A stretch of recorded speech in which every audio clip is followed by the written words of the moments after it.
در ناحیه به نام میر سید علی حمدانی بخشیده به روز مادر چهاربینی ایدانه برگزار گردید. این همایش با ابتکار شعبه کار با زنان و عائله راه اندازی کرده شده با بخش‌های گوناگون جالب و خاطرمان آغاز یافت. در نمایش هنرهای مردمی زنان و بانوان هنرمند و کدبانو از نهادهای ناحیه محصول کارهای دستی خود را به نمایش و فروش گذاشتند. سیرنبی اسلامова یکی از این هنرمندان میباشد. این آرایشات‌ها برای زنان و چکن و گلدوزی‌ها هم محصول کارهای دستی خالای سیرنبی هستند.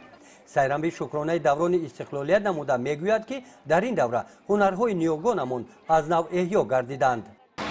بعد که سالهای رشد سعی هنرهای مردمی در تاجیکستان اعلان شد، ما زنهای جماعت از این عقب نشینی نکرده هنرهای خود را روی چی برابر هنرهای خودم که تاقی دوزی میکنم، تکسری دوزی میکنم، امروز در قطار آنها با مربافی را خود کردم که این به من در زندگی کمک بسیار میرساند با شرافت استقلالیت.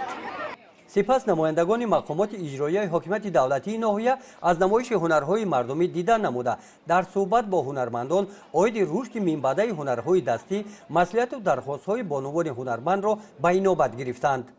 این همایش در فیلارمونی مردمی به نام آدینه هاشم دایر گردید. در دایره همین برنامه اینجا بازیافت‌های سالهای آخر باستانشناسان از این ناحیه یافت گردیده منظور بینندگان گردانیده شدند. در قسمت رسمی چهاربینی بخشیده به روز مادر با اشتراک بانوان هنرمند ناحیه رئیس ناحیه همه زنان و مادران ناحیه را بخشیده به روز مادر تبریک نموده سهم ارزنده زنان را در رشد ساحه معارف، تندرستی، اقتصادیات و اجتماعیات، فرهنگ و ورزش قید نمودند.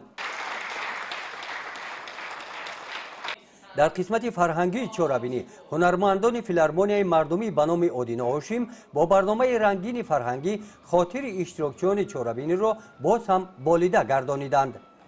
گزارش خواجه نظریف خدای نظر ظهوروف از ناحیه به نام میر سید علی حمدانی برای برنامه اطلاعاتی نوید.